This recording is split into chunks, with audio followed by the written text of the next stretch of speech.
태풍이 온다고 해서 막 걱정들 하고 있는데 아직은 해가 쨍쨍하네요.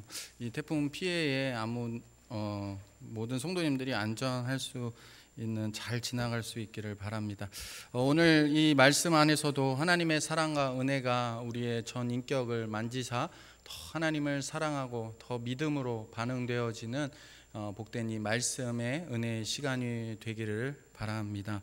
여러분, 눈에 넣어도 안 아픈 자식이라는 말 많이 들어보셨을 것입니다. 너무나도 이쁘고 사랑스러운 자녀를 향한 부모의 그 사랑, 그 부모의 마음을 어찌 보면 다 표현할 수 없기에 눈에 넣어도 아프지 않은, 눈에 넣어도 안 아픈 내 자식, 내 딸, 내 자녀, 이런 말들이 했을 것입니다.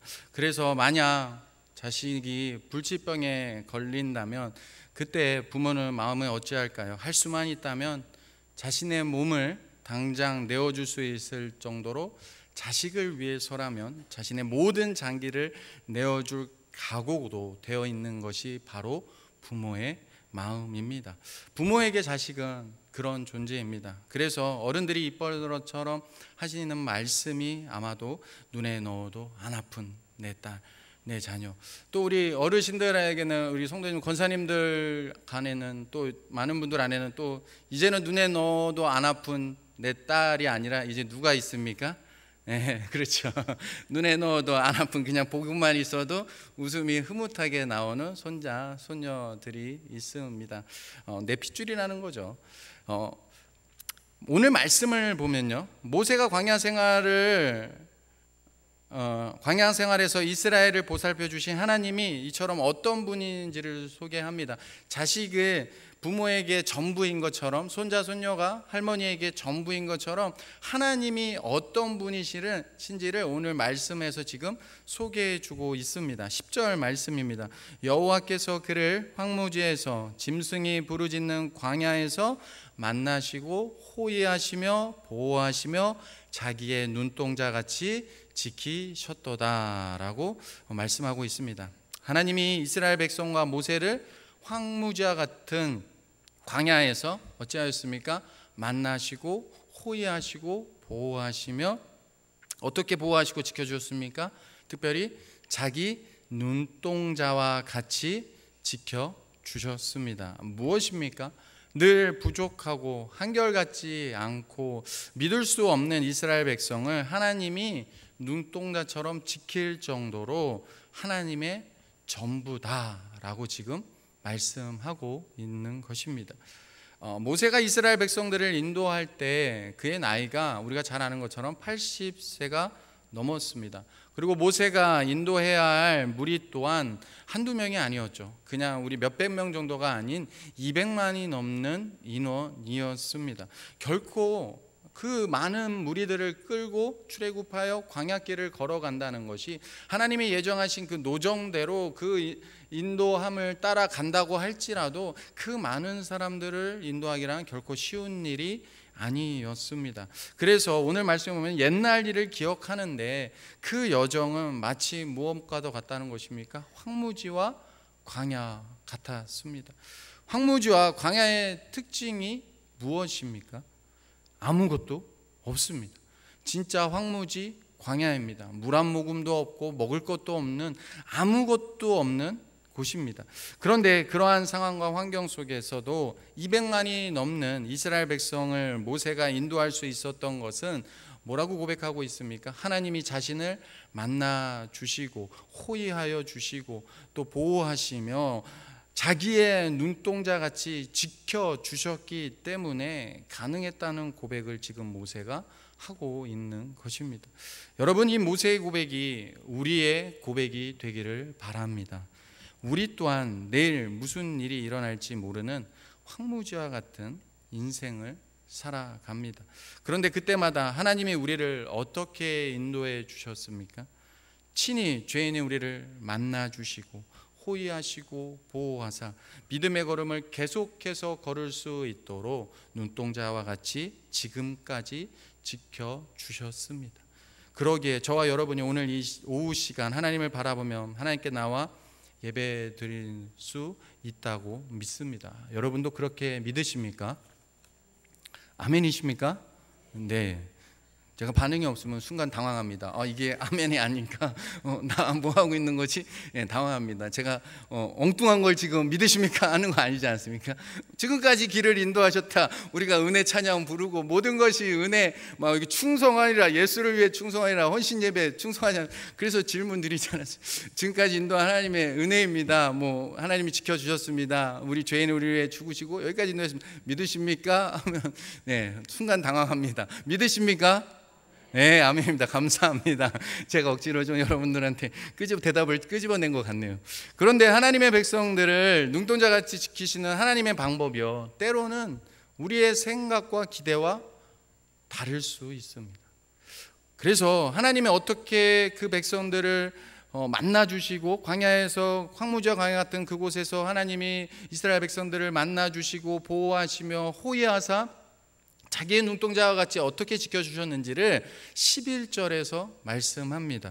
우리 11절을 같이 한번 다시 한 목소리로 읽도록 하겠습니다. 같이 읽습니다. 마치 자기의 보금자지를 어지럽게 하며 자기의 새끼 위에 너풀거리며 그의 날개를 펴서 새끼를 받으며 그의 날개 위에 그것을 없는 것 같이라고 말씀합니다. 하나님께서 눈동자같이 자기 백성을 지키시는 방법을 지금 11절에서 말씀해 주시는데 무엇과 같습니까? 이는 마치 독수리가 자기의 새끼를 돌보는 방법과 같습니다. 독수리는 먼저 새끼들이 있는 보금자지를 어떻게 합니까? 오늘 말씀을 보면 어지럽게 합니다.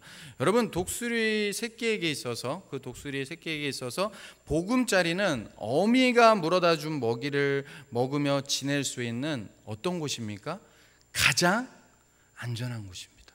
새끼에게 있어서, 어린 그 삐약삐약하는 그 새끼에게 있어서, 발음을 제가 좀 잘해야겠다는 생각이 드네요. 순간 그 독수리 새끼에게 있어서 가장 안전한 곳이 어디입니까? 어미의 품 안에 있는 그 보금자리입니다. 그런데 지금 말씀을 보십시오. 이 보금자리, 자기 새끼들이 있는 보금자리를 어지럽게 하고 있는 사람이 누구입니까?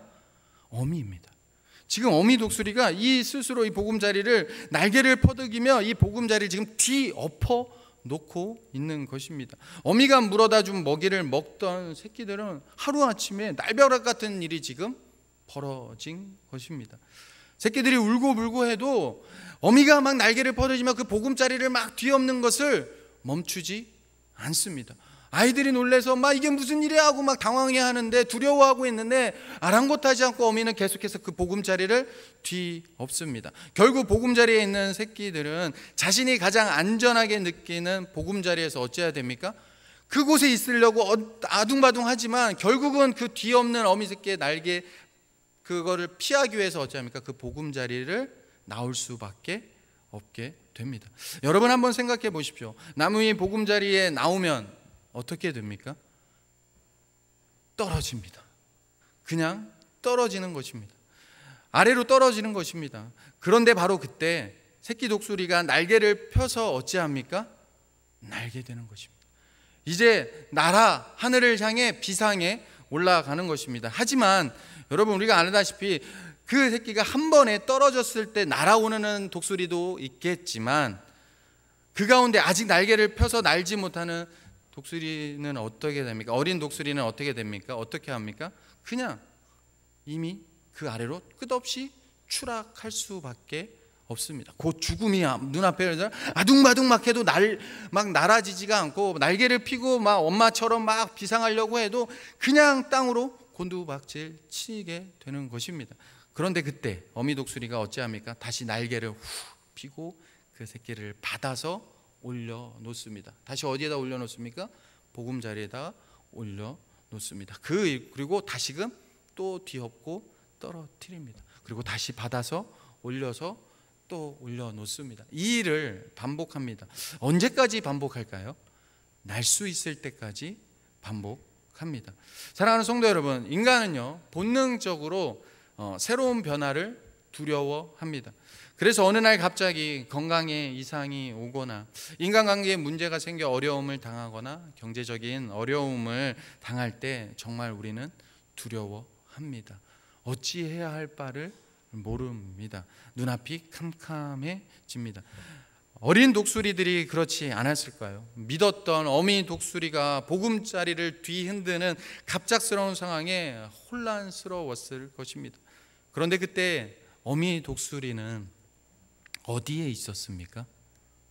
이 아이가 지금 어미가 막 날개를 휘두치고 보금자리를 뒤엎어서 그 보금자리에서 낭떠러지고 하고 반복하는 그 상황 속에서 이 어린 독수리가 막 당황스럽고 혼란스럽고 두려움에 있을 때 어미 독수리는 어디에 있었습니까?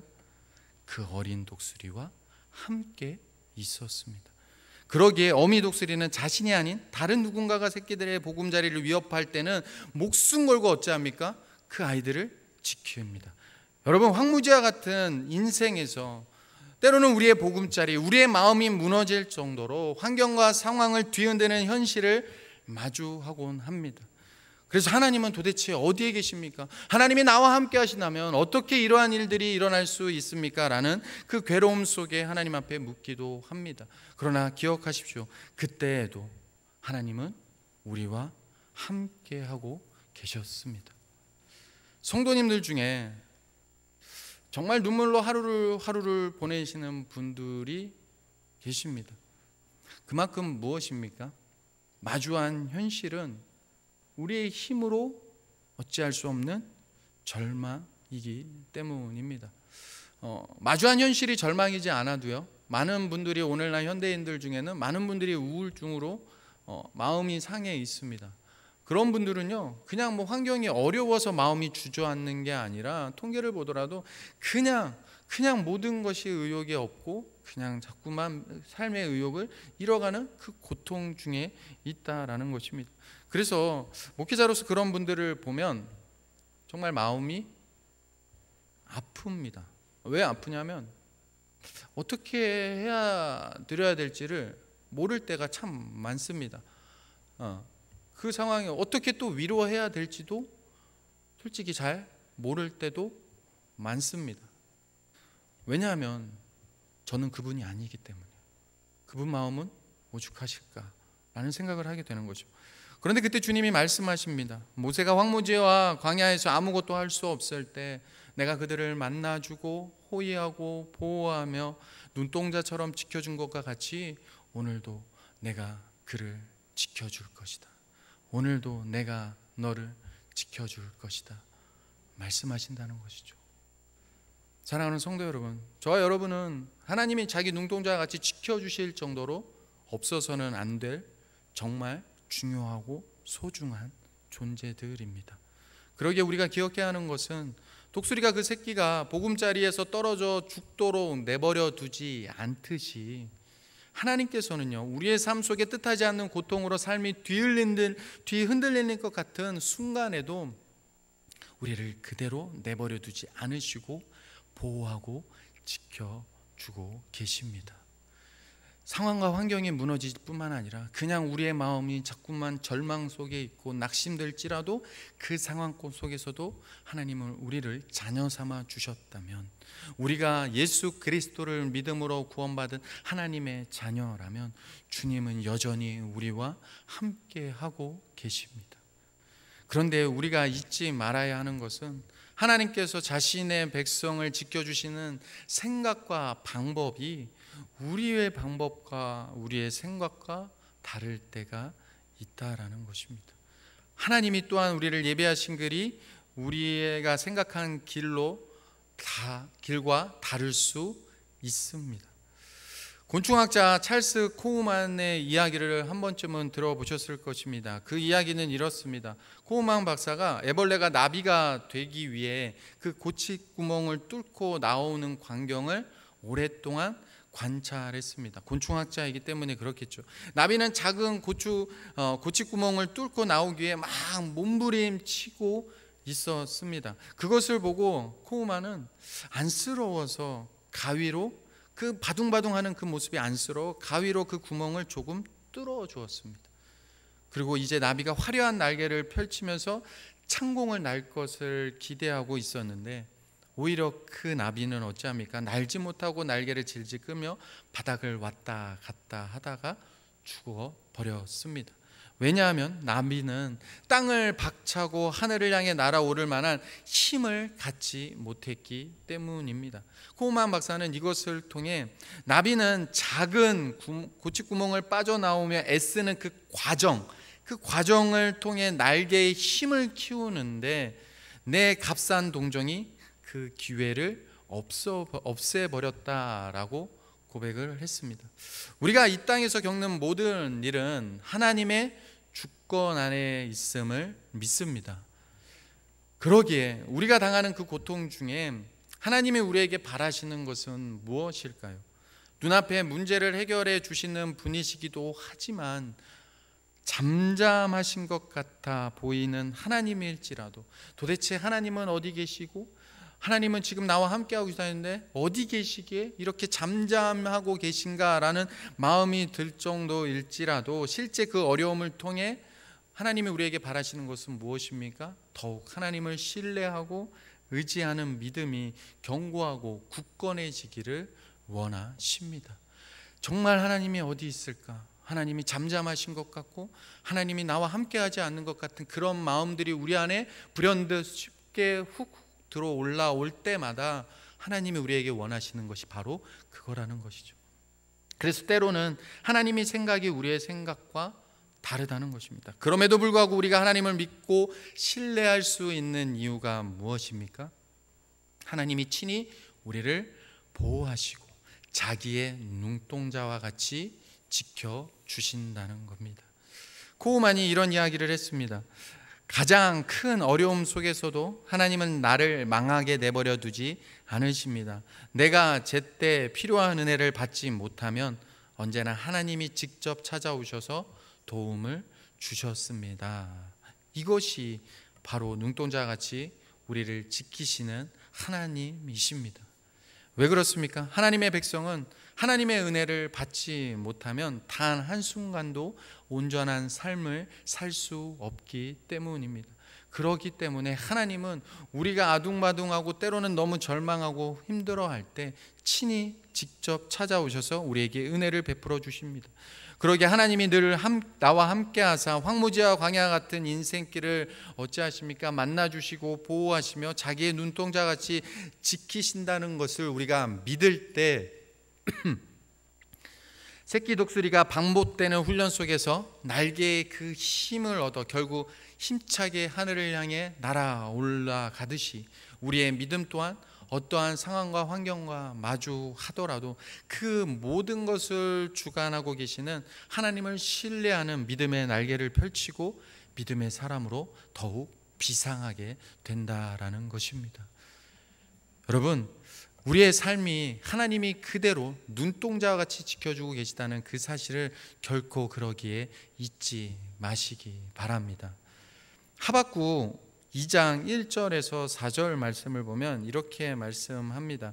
제가 읽어드리겠습니다. 내가 파수하는 곳에 서며 성류에 서리라. 내가 내게 무엇이라 말씀하실는지 기다리고 바라보며 나의 질문에 대하여 어떻게 대답하실는지 보리라 하였더니 여호와께서 내게 대답하여 이르시되 너는 이 묵시를 기록하여 판에 명백히 새기되 달려가면서 읽을 수 있게 하라. 이 묵시는 정한 때가 있나니 그 종말이 속히 이르겠고 결코 거짓되지 아니하리라. 비록 더딜지라도 기다리라. 지체되지 않고 반드시 응하리라. 보라, 그의 마음은 교만하며 그 속에 정직하지 못하나 의인은 그의 믿음으로 말미암아 살리라 라고 말씀합니다. 여러분, 하박국 선지자를 잘 아실 것입니다. 하박국 선지자의 배경이 어떠냐면 그 나라가 지금 너무나도 불의한 것입니다. 그리고 악한 자들이 횡포가 심하여져서 이 하나님의 말씀의 권세가 점점 힘을 잃어가고 정의가 사라져 버릴 정도로 점점 타락해져 가는 자신의 나라를 보고도 하박국이 너무나도 하나님이 잠잠하신 것 같은 하나님을 향해 호소하고 있는 것입니다. 하나님 왜 이렇게 잠잠하십니까? 저렇게 악인들이 형통하고 악인들이 하나님의 백성 이 이스라엘 유다를 침범하고 넘어뜨리려 하고 불의를 행하는데 정의가 땅끝으로 떨어진 것 같은 이 상황 속에서도 하나님은 도대체 뭘 하고 계십니까? 라고 호소를 합니다. 하나님은 어디에 계십니까? 하나님은 무엇을 하고 계시는 겁니까? 라고 호소를 하며 그의 하나님의 응답을 기다렸습니다. 그런데 하나님의 답변은요, 하박국을 더욱 실망시켰습니다. 유다는 더욱 악하여 악해지다가 무엇입니까? 더욱 포악한 바벨론이 와서 유다를 삼킬 것이다 라고 말씀하십니다. 하박국은 하나님께서 도우사 자신의 나라가 회개하고 하나님께 돌아와 당시 강대국들을 능가하는 강대국이 될 것을 기대하며, 하나님이 왜 이렇게 잠잠하십니까? 전능하신 하나님, 창조주 하나님, 우리를 구원하신 그 하나님의 손길이, 권능의 손이 어찌 잠잠하고 계십니까? 라고 말하고 있는데, 하나님은 그런 하박국의 기대를 저버리고 무엇입니까? 유다는 곧 멸망할 거다 라고 말씀하시는 겁니다. 이때 하박국 선지자의 마음이 어땠을까요? 낭만과 낙심과 절망이었을 것입니다. 그런데 하나님은 그러한 하박국에게 그때 말씀하신 것입니다. 우리가 아까 제가 말씀드린 하박국 2장 4절 말씀, 오직 의인은 믿음으로 말미암아 살리라. 나라가 멸망할지라도 오직 의인은 믿음으로 말미암아 살리라. 오직 의인은 이러한 상황 속에서도 믿음으로 살 것이다 라는 것을 말씀하시는 것입니다. 그러니 나 여호와를 신뢰하는 믿음으로 살아라 라고 지금 하나님이 하박국에게 말씀하고 계시는 것입니다. 하박국 선지자라도 한 번에 변화되지 않았을 것입니다. 하나님을 향한 온전한 믿음이 생길 때까지 삶에 많은 어려움이 있었을 것이고, 지금 아까도 말씀드린 것처럼 하나님을 향한 그 호소, 어찌하여 이렇게 잠잠하십니까? 라는 그런 마음도 있었을 것입니다. 그리고 그때마다 하나님이 그럼에도 불구하고 어찌하십니까? 눈동자같이 그를 지키사 세상이 무너져도 유다가 멸망해도 오직 의인은 믿음으로 말미암아 살 수 있도록 필요한 하나님의 은혜를 그에게 베풀어 주셨을 것입니다. 그러기에 우리가 잘하는 고백을 할 수 있었다고 저는 생각합니다. 하박국 3장 16절과 18절 말씀 같이 읽었으면 좋겠습니다. PPT 좀 한번 찾아주시겠습니까? 성경을 먼저 찾으실 분들은 찾으시고요, PPT가 준비되면 찾아주시기 바라겠습니다. 시간이 걸려도 되니까요.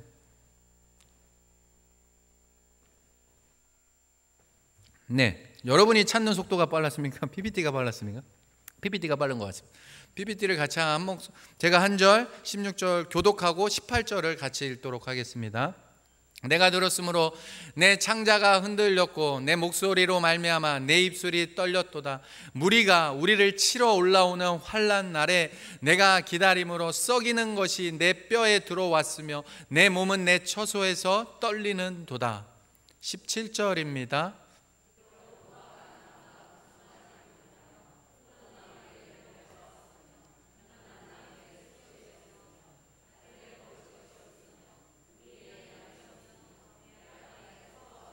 (18절) 같이 읽습니다. 나는 여호와로 말미암아 즐거워하며 나의 구원의 하나님으로 말미암아 기뻐하리로다. 할렐루야. 없습니다. 없다. 결국 나라가 멸망했습니다. 우리의 삶으로 적용해 볼까요? 다 잃어버린 겁니다. 다 날려버린 겁니다. 그럼에도 어떻게 저렇게 고백을 할 수 있을까요? 나는 여호와로 말미암아 기뻐하리로다. 여러분, 눈앞에 아무 소망이 없어 보이고 내게 아무것도 없어도 하나님이 나를 만나주시고 나를 호위하시고 보호하시며 자기의 눈동자 같이 지켜주심을 믿는다면 우리 또한 하박국처럼 어떠한 상황 속에서도 여호와로 말미암아 즐거워하며 나의 구원의 하나님으로 말미암아 기뻐할 수 있습니다. 왜냐하면 저와 여러분은 하나님께 정말 소중한 존재이기 때문입니다.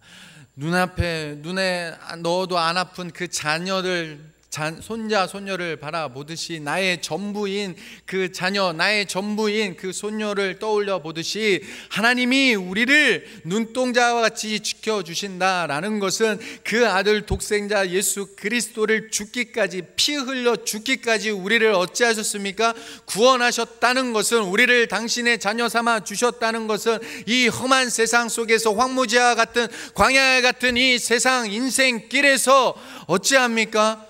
하나님이 눈동자와 같이 너를 지켜주겠다. 하나님이 여러분을, 저와 여러분을 전부로, 하나님의 전부로 여기고 계심을 믿으시기 바랍니다.